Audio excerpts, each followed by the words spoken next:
Type a word slightly wrong, and your phone still knows what you meant. Search a name with one letter off, and you still find the right result.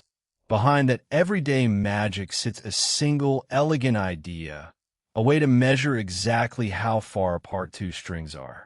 It was defined back in 1965, and today we're breaking down edit distance, how it's computed, and why it quietly powers spell check and search. So how do we actually measure the gap between two strings efficiently rather than by brute force? The computation runs in 4 clean steps. First, line the two strings up along the edges of a grid, one across the top and one down the side. Each cell in that grid will hold the edit distance between a prefix of the first string and a prefix of the second. So the grid grows from tiny prefixes in the corner out to the full strings. Then fill each cell from its 3 neighbors, the ones just above, to the left, and diagonally back. Each neighbor represents one operation, the cost of an insertion, a deletion, or a substitution, and you simply keep the cheapest of those choices.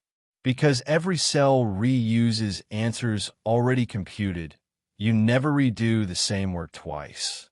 Next, once the grid is completely filled, the answer is waiting in the bottom right corner.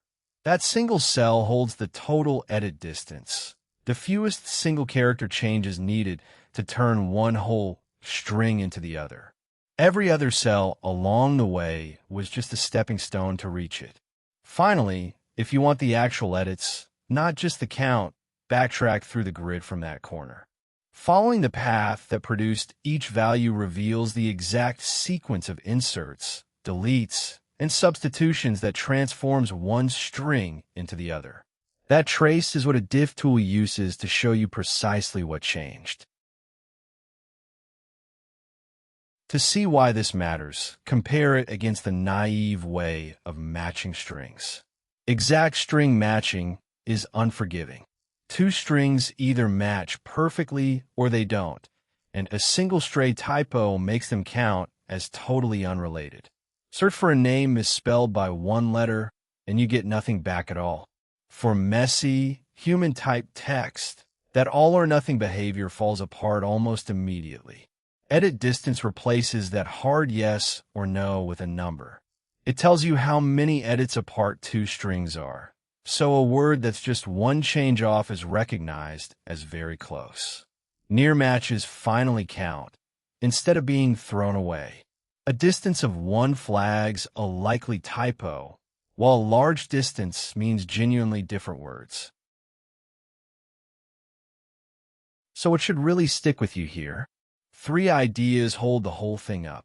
The measure itself is the minimum number of single-character inserts, deletes, and substitutions that turn one string into the other.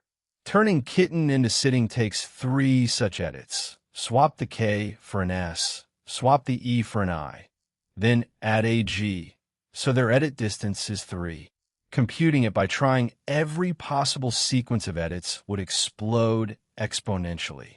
Dynamic programming rescues that by filling the grid once, reusing smaller answers to build larger ones, so the work grows only with the product of the 2 string lengths.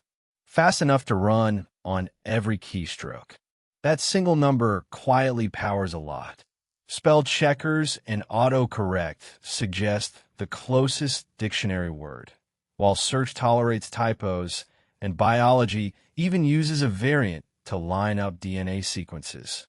Some variants also weight the operations differently or add a swap of 2 adjacent letters to match how real typos happen.